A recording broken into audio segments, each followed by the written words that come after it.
Oh my God. Hindi ako nakapasok ngayong umaga. Dahil wala kasi yung ulan.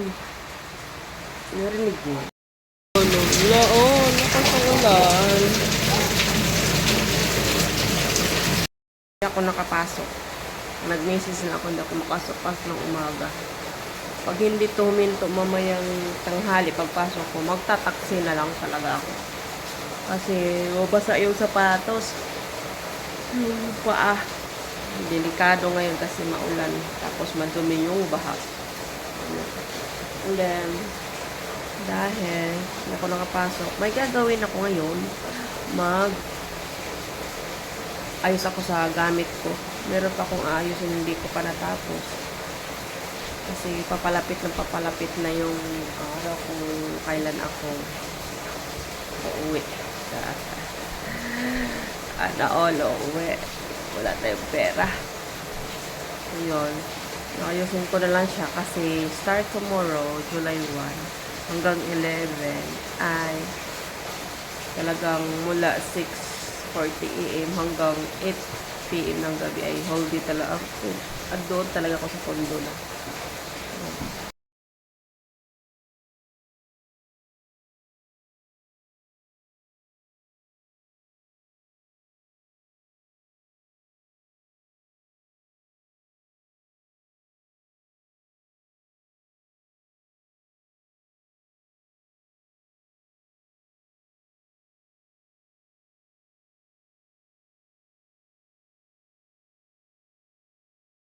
Yan, yung bag ko.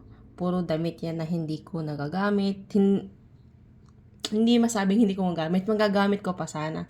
Kaya lang, para akong budbud na dahil nga lumaki tayo ngayon. I mean, ako lang. Hindi ako mandamay. Ako lang. Lumaki ako.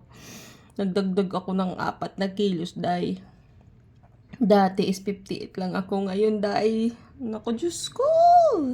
63 kilos na ako! Okay lang yan. Laban natin yan. So, ayan. Ilalagay ko siya dito sa plastic. Tanggalin ko muna siya. Tapos ilagay ko siya dito sa plastic.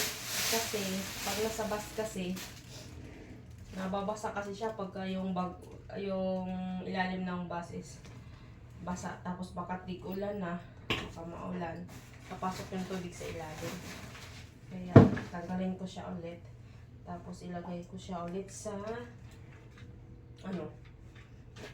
plastic bago ko pasok dito. Kasi puro to damit eh. Baka mamaya laba ako pagdating doon. So yun, ganito kadami.